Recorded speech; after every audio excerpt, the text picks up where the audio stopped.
My name is Luca-Maxim, and I'm happy to present our recent late-breaking work, which is about investigating information needs for helicopter pilots in future urban air mobility. Our motivation was that the emerging field of automation in transportation technology will not only change our driving behavior in grounded vehicle, but also the piloting task for helicopter pilots when it comes to future urban air mobility. While the final goal of urban air mobility will be full automation, the early phase onboard pilots will be still required. Therefore, we conducted an expert workshop with 6 professional helicopter pilots discussing key themes regarding their information needs, user interfaces, and automation. Our results are divided into 4 main parts. I would like to first talk about obstacle avoidance, because the pilots mentioned that current flight maps do not include all relevant obstacles, such as dangerous power lines or flocks of birds or other objects that are not illuminated, which is especially dangerous during daylight. However, obstacle avoidance is important to avoid prohibited airspaces and dangerous weather fronts. So the pilots ask for a visualization of these kind of obstacles. We imagined urban air mobility as multiple air taxis flying through a city.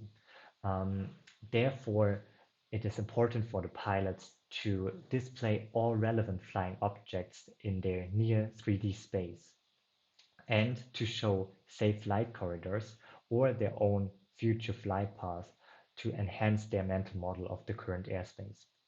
Especially during landing, it is vital for the pilots to understand the situation on the ground, especially when the landing area is narrow. Additional information is required on whether the helicopter is hovering forwards or backwards during the landing, which is especially important in low visibility conditions. Lastly, we talked about automated helicopters, and the pilots mentioned that during the first phase of UAM, pilots would be still flying air taxis. Especially 3 participants mentioned that human supervision is always preferable to any kind of automation, which is maybe a little bit biased because of their job.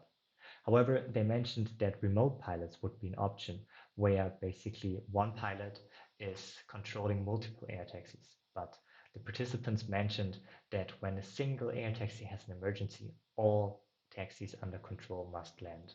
To conclude, helicopter pilots suggest that visualizing obstacles such as air traffic and the ego flight paths could enhance their situation awareness.